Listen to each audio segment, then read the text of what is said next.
Ollie, I tick off a couple of these things from your bio just so people understand the amount that you've been through, including recently. This is not ancient history, and how you got to this place before you found faith, which has been a lifesaver for so many.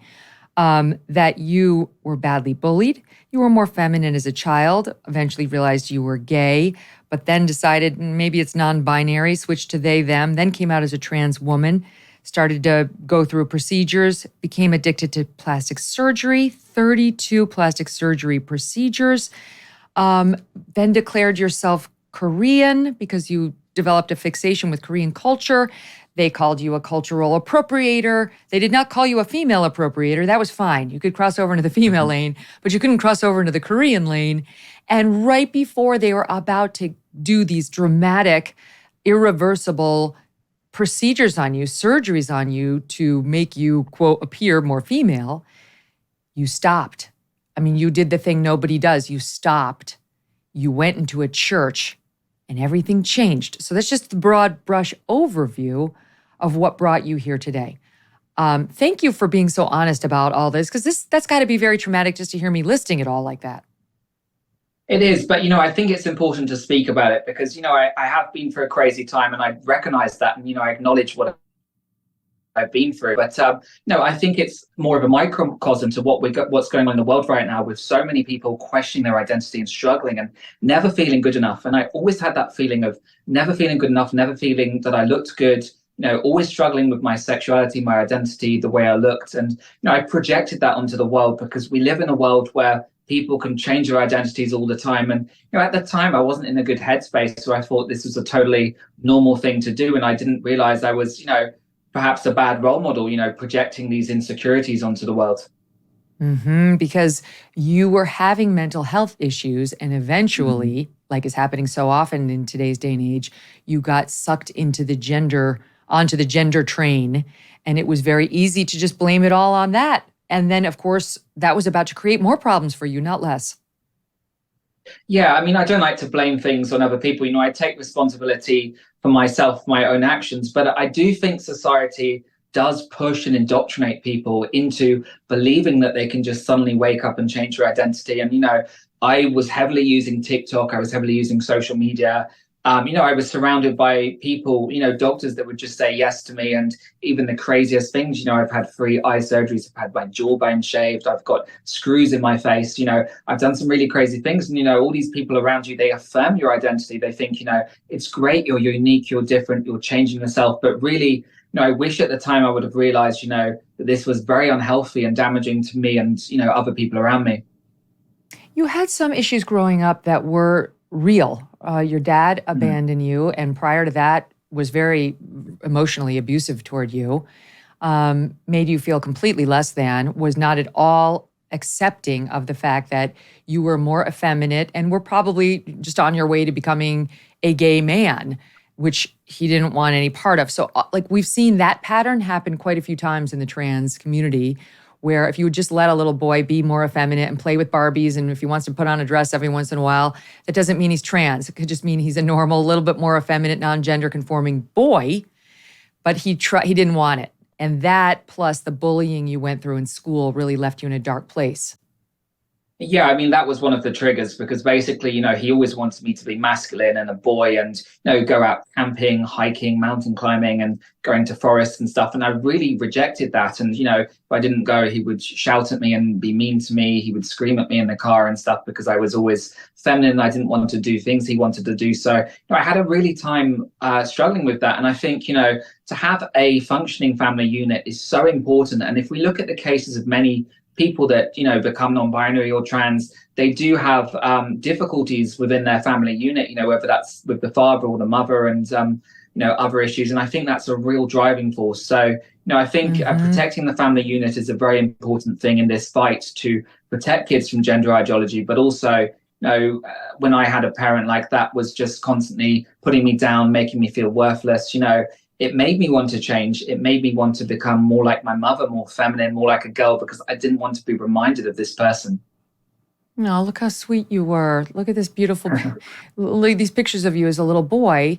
And, I understand that when you got into the middle school and high school years, you had a condition. Is it called gynecomastia? Is that what it is? Yeah, gynecomastia, basically male breast tissue.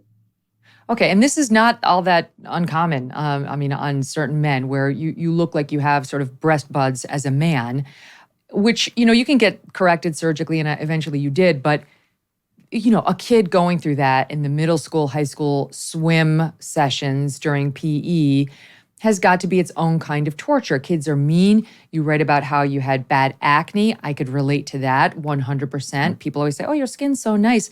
You know what? It was not always this way. And the years where it was really bad were traumatic. And I didn't have any of those other issues that you just mentioned. So my heart goes out to you on that bullying. How bad was that?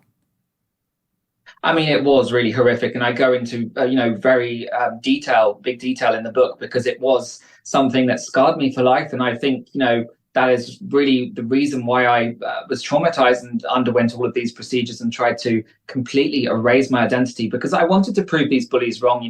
When I'd go to swim class, like you said, I had gynecomastia, which a lot of boys do have. It's fatty tissue around the chest, so it appears like breasts. So I would always be called a girl. I'd be told I was pregnant because I had, a chubby stomach. And, people would say I had breasts, so I would try to forget my swim kit so I wouldn't have to go to class. And then the teachers would find a spare one. So I'd still have to do it and be humiliated. All of those kids laughing at me and calling me a woman or saying that I had man boobs. It scarred me for life. So, when I became an adult, I completely cut off my chest, and I'm left with some very bad scars, and cut off all that fat, cut off my nipples, and nearly died during that procedure in Armenia. So it was a tough time, and those things stay with you for life. But it's about dealing with those issues head on, and I'm not running from those traumas anymore. I'm addressing them head on and trying to deal with them to try and become a better person. Well, I list it, and I think you listed it in your book, to try to give people a foundation to understand, these were some of your issues going into the point at which you were told by the internet and ultimately told yourself that you were actually, the real problem was you were a woman trapped in a man's body. And it's in so many cases we've seen, if the person had just gotten an honest therapist who helped them explore their childhood trauma, they may have made a different choice than to add on more trauma, right? With all these devastating procedures.